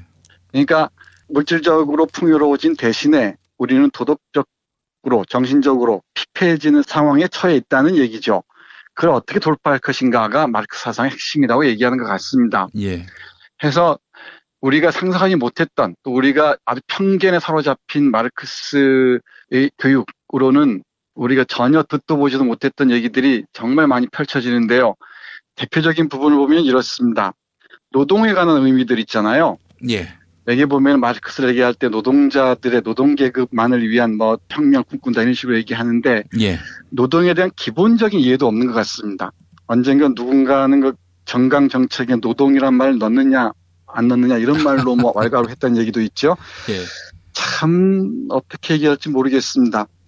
이 막스에 따르면 노동은 의미를 만들어내는 활동입니다. 그래서 노동에서 우리는 냉혹한 물질 조각과 이렇게 부딪히는 게 아니라 물질 세계는 오히려 언제나 인간적 의미로 가득한 채로 우리에게 온다는 얘기예요. 예. 그러니까 노동은 우리의 삶의 한 방법이자 새로운 의미들을 창안하는 활동들이죠. 근데 이 노동을 단순히 하나의 교환 가치로만 환산해버리고 아무런 온기도 없는 물질로만 이렇게 환원할 수 있는 걸로 판단하는 순간 노동의 의미는 화석화하고 마는 것이죠. 사실 한마디만 더 물어보면은 그렇게 말하는 사람들에게 반론을 제기하자면 당신들은 노동 없이 살 수 있느냐? 노동자 없이 살 수 있느냐? 라고 얘기하면 그 사람들이 뭐라 얘기할지 참 궁금해요. 예. 그리고 자신들은 노동의 그 혜택이랄까 노동이 생산한 것들로부터 얼마나 자유로운가. 예. 이게 물으면 그 사람 도대체 뭐라 얘기할지 참 난감하기 이를 데가 없습니다. 이뿐만이 아니고 마르크스주의 얘기하면은 집단만을 강조한다고 얘기하잖아요. 예. 이게 요즘 우리의 상황과 관련지어서도 여러 가지로 얘기할 수 있을 것 같은데 이글튼이 전하는 마르크스에 따르면 한 사람 한 사람의 자유로운 발전이 모두의 자유로운 발전의 조건이 된다고 딱 단정적으로 얘기를 해요. 예. 그러니까 집단적인 뭐 광기 이런 것하고는 공산주의나 사회주의하고는 아주 거리가 멀죠. 물론 현실 사회주의가 이걸 실천하는 데 있어서 많은 문제를 노정한 건 사실입니다만은 집단의 문제가 아니고 한 사람 한 사람의 자유로운 발전. 그게 바로 모두가 자유로운 발전의 조건이 된다는 점. 예. 그리고 개인의 자유를 늘려감으로써 모두가 풍요로워진다는 점. 이걸 몇 번씩이나 강조를 합니다. 그래서 개인의 자유로운 번영이 따라야 비로소 하나의 그 개인이 속한 공동체도 번영할 수가 있고 모두가 함께 관계 속에서 자유로울 수 있다고 얘기하는 겁니다. 혹시 들으셨겠지만 며칠 전에 국회 청소 노동자들이 정규직으로 전환됐다는 뉴스가 있었습니다. 참 오랜만에 접하는 따뜻한 뉴스였는데요. 그 사람들이 몇십 년 동안 일하면서 노동자로서 안정적인 노동자로서 이제야 50살이 훌쩍 넘어서야 네. 자리매김했다는 것 자체가 어쩜 참 씁쓸하죠. 따뜻한 뉴스긴 하지만 예. 이처럼 우리는 노동자들에 대해서 우리의 삶의 조건들을 뒷받침하고 있는 노동자 그리고 그들의 노동에 대해서 너무나 폄하하고 있지 않은가. 그 노동의 의미를 다시 한번 살피기 위해서라도 그리고 그 노동자들이 자유로운 정신적 활동을 통해서 저녁이 있는 시간을 향유하기 위해서 어떻게 해야 될지를 고민하기 위해서라도 우리가 마르크스를 다시 읽어야 한다고 생각합니다. 또 하나 여기서 강조하는 건 우리가 형식적 평등에 대해서는 대단히 익숙하잖아요. 예. 근데 실질적으로는 부와 계급에 의해서 실질적 불평등이 점점 강화되는 추세에 있죠. 이것도 사실입니다. 그런데도 우리는 늘 형식적 평등만 문제 삼고 그 실질적 평등이 무엇인지에 대해서는 고민하지 않는 것 같아요. 여기 막스에 따르면 이렇습니다. 진정한 평등은 모두를 똑같이 대하는 게 아니라 예. 모두의 서로 다른 필요를 고르게 돌본다는 의미로 파악을 해요. 예. 그러니까 평균화하고 평준화하고 획일하는 게 아니라는 거죠.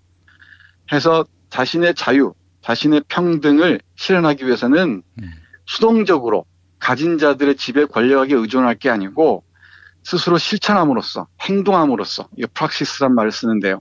바로 그 권리를 획득해야 한다고 강조합니다.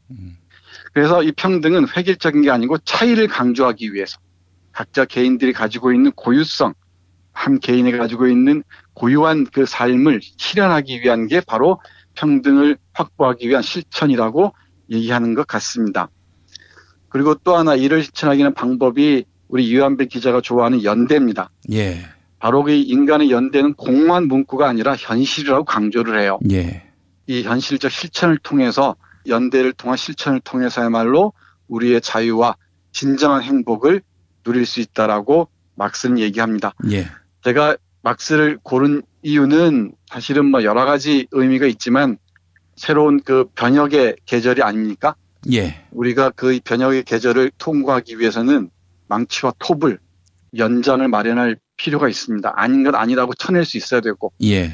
또 엉뚱한 소리 하는 것들은 잘라낼 수 있어야 되고 그리고 정말 우리들이 원하는 사회가 어떤 것인지 또 우리가 상상하는 삶이 어떤 것인지 그것이 어떻게 해야 실천 가능한지 등등을 냉혹하게 묻고 냉정하게 판단하고 그럴 수 있어야 한다고 생각합니다. 예. 그래서 많은 분들이 이 책이 그다지 어렵지가 않습니다. 마르크스가 왜 옳았는지를 그리고 이게 우리에게 현재 던지는 질문이 무엇인지를 그 질문에 대한 답은 우리가 어떻게 마련해야 할지를 함께 고민했으면 좋겠습니다. 예. 교수님, 왜 마르크스의 공산주의는 100년을 못 채우고 무너졌을까요? 그게 이제 많은 논란이 있기도 한데요. 예. 특히 이제 구소련이죠. 소련에서 실현하고자 했던 사회주의를 거친 공산주의. 이게 어떤 관료제에 의해서 부패했고.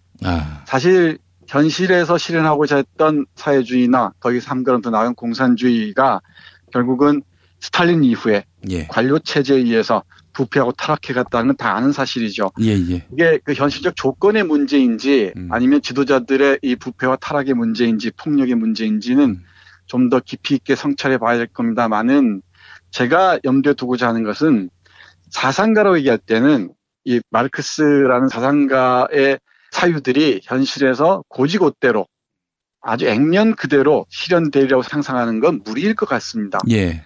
사실 그 마르크스라는 사상가가 고민했던 그 지점이 무엇인지, 그 사람의 핵심이 무엇인지, 요즘에 보수주의자들이 따뜻한 보수주의, 깨끗한 보수주의 얘기하는데, 그리고 여기에 덧붙여서 개혁적 보수주의 이런 얘기하는데, 그런 모순 형용의 말들을 아무렇지도 않겠습니다. 그런 사람들이 정말 고민을 하려면은 이런 사상가들이 자본주의를 어떤 맥락에서 비판하는지를 봐야 되고요. 과연 인간이란 무엇인지, 우리가 어떤 전통의 맥락에 놓여 있는지를 깊이 있게 고민해야 될 거라고 생각합니다. 예. 이 현실 사회주의나 공산주의가 여러 가지 어려움을 겪고 있다는 것도 다 아는 사실입니다. 예. 그렇다고 해서 한 위대한 사상가의 사유를 폐기 처분한다는 것은 인류의 정신적 자산을 우리가 내던져버리는 것하고 크게 다를 게 없다고 생각을 합니다. 예를 들면 이렇습니다.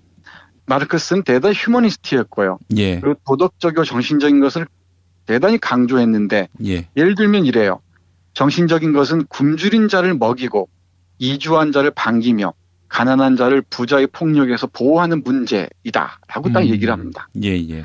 그러니까 이걸 여기에 대해서 누가 부정하겠습니까? 그렇죠. 근데 이걸 부정하고 싶은 자들이 있는 거예요. 그러니까 굶주린 자를 더 굶주리게 만들어서 길들이고 이주해온 자들은 약탈하면서 또 편견에 가둬버리고 또 가난한 자들 늘 부자의 폭력에 노출되게 함으로써 우리 사회를 유지하고자 하는 한 줌도 안 되는 이 지배 세력들의 음모가 우리 사회를 이렇게 황폐하게 만드는 게 아닌가 저는 그렇게 생각합니다. 예. 진정으로 정신적인 것은 막스가 얘기하듯이 굶주린 자를 함께 먹이고 우리의 품으로 이주해 온 자들을 반기면서 가난한 자들을 부자의 폭력에서 보호하는 것입니다. 예. 그리고 정말 노동하는 자들의 그 노동의 진정한 의미를 발견하게 하고 그 의미가 우리의 삶을 더욱 풍요롭게 하는 그런 사회를 실현하기 위해서 막스는 줄기차게 자본주의를 비판하면서 이 비판이란 건 비난이 아니라 그랬잖아요. 예. 자본주의가 가진 의미 있는 지점들이 충분히 있습니다.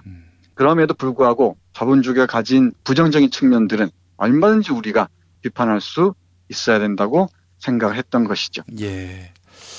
그 마르크스의 그 원료를 보게 되면은 진심을 보게 되면은 예수의 뜻하고 많이 어울리는 것 같습니다. 뭐 기독교와 공산주의가 극과 극이라고 하는데 이렇게 보면은 서로 통하는 게 많아요. 맞습니다. 그런데 그것도 참 공산주의가 타락해서 민중과 노동자로부터 멀어졌듯이 예수의 원류 사상으로부터 오늘의 보수 개신교를 보면은 이거 뭐 완전히 180도 그 의미를 바꿔버리는 이런 상황인 것 같아서 참으로 암담하고 착잡하고 분노가 또 샘솟지 않을 수가 없습니다. 네, 맞습니다. 잘 말씀하셨는데 정말 위대한 사상가들은 한 점으로 수렴하죠. 네. 뭐 이게 사랑이라고 얘기하든 자비라고 얘기하든 아니면 인이라고 얘기하든 그 유교 사상 얘기하는 모든 사람들이 함께 잘 살 수 있는 세상은 어떠한가에 대한 고민의 결과라고 얘기할 수 있을 것 같습니다. 예, 알겠습니다. 교수님 오늘 말씀 잘 들었습니다. 네, 고맙습니다. 서로 돕고 이끌어주는 문자당. 문자당이 문자당 샵을 열었어요. 중소상공인과 농업 생산자들을 위한 큰 장터. 아니 몇 개라고 그랬어? 2개, 3개. 남았으니까 그냥 서비스 하라. 하나는 공짜. 농민회와 여성연대 같은 사회단체들이 추천하고 문자당이 엄정하게 검증한 상품과 서비스를 온라인으로 판매해서 수익금의 일부는 각 단체에 기부하는 장. 협동, 자조, 상생회, 진보 열린 장터, 문자샵. 포털이나 SNS에서 문자당을 검색하세요. 매일 일부 코너지요. 뉴스 듣기 능력 평가. 당첨자분들께 도서출판 이김에서 협찬하는 사인과 다면체와 별과 패턴 보내드리고 있습니다. 사인과 다면체와 별과 패턴은 국내 최초 수학 컬러링북인데요. 수학의 노벨상, 필즈상 수상자인 세드릭 빌라니 등의 수학자들과 사이언스지를 비롯한 유수 언론의 추천을 받고 있습니다. 우리 아이들이 단순한 색칠만으로도 수학과 논리에 친근하게 다가갈 수 있다고 하는데요. 사인과 다면체와 별과 패턴, 여러분의 많은 관심 부탁드립니다. 자, 그리고 프랑스 하우스 아이웨어 브랜드 코페낙스에서 협찬하는 안경과 선글라스 함께 보내드립니다. 안경업계 디자인 트렌드를 선도해온 코페낙스가 깨어있는 눈으로 시국을 응시하고 계시는 청취자 여러분께 선물을 보내드립니다. 세상에 없던 디자인 코페낙스 아이웨어, 여러분의 많은 관심 바랍니다. 어제 뉴스 듣기 평가 문제는 정유라가 잡힌 덴마크와 국경을 마주하는 나라, 이 나라가 어떤 나라인지 맞히는 게 문제였지요. 네, 정답은 독일이었습니다. 최고 심판 써니님, 정부와 법무부는 엄격하고 신속하게 정유라를 수사해야 합니다. 또 솔롱구스님, 부정과 부패, 불법이 반드시 처벌받는 2017년이 됐으면 좋겠습니다. 라고 글 남겨주셨습니다. 고맙습니다. 원진형님.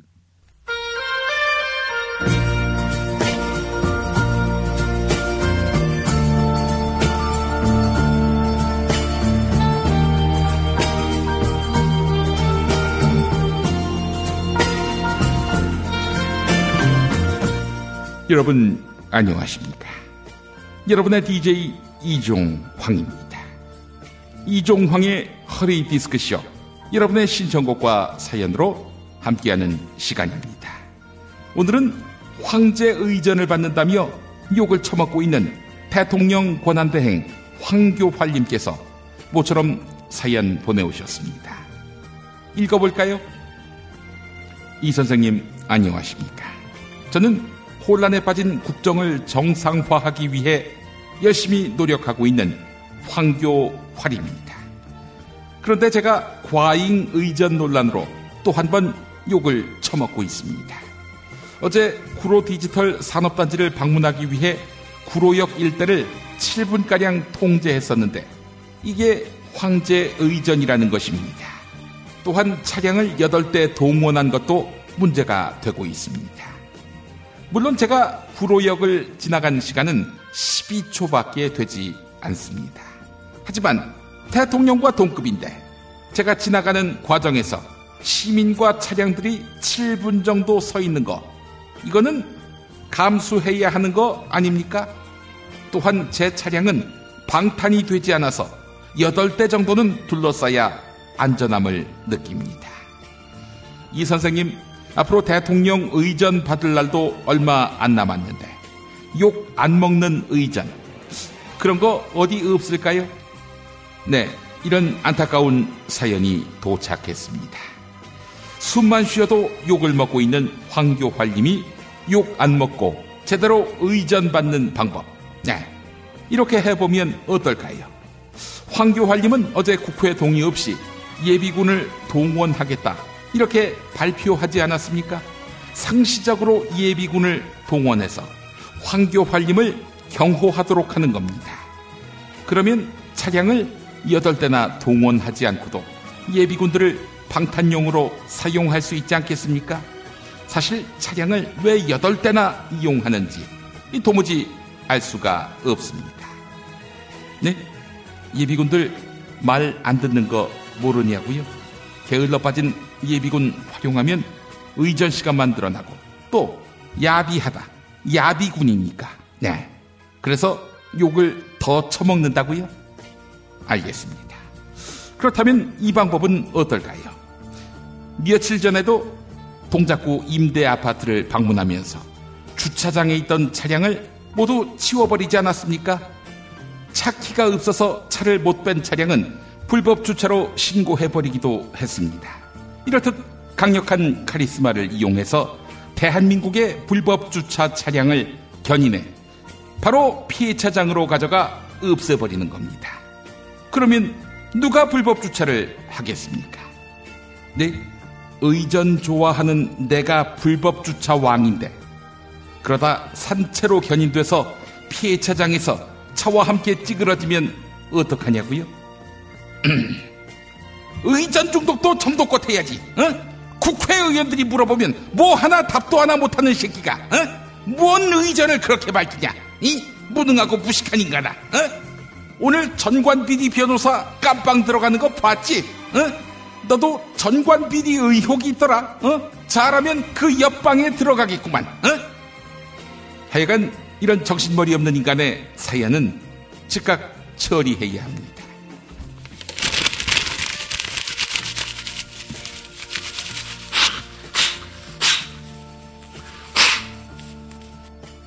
이거 저 폐차장에 갖다 버리시기 바랍니다.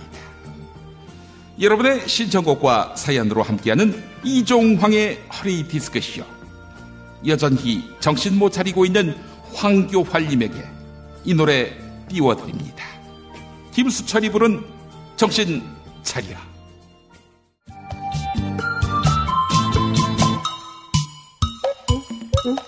모르겠네 정말 난 모르겠어 도대체 무슨 생각하는지 여기저기 거기 또 둘러봐도 아무런 것도 하나 없는데 왜 찾으려고 하니 왜 떠나려고 하니 자꾸 그럴수록 슬퍼져요 혼자 살아가야 하니까 말로만 그래놓고 또 다시 그러면 어떡하니 자꾸 그럴수록 사람이 사랑이 안 보이잖아 아 여보게 정신 차려 이 친구야 아 여보게 정신 차려 이 친구야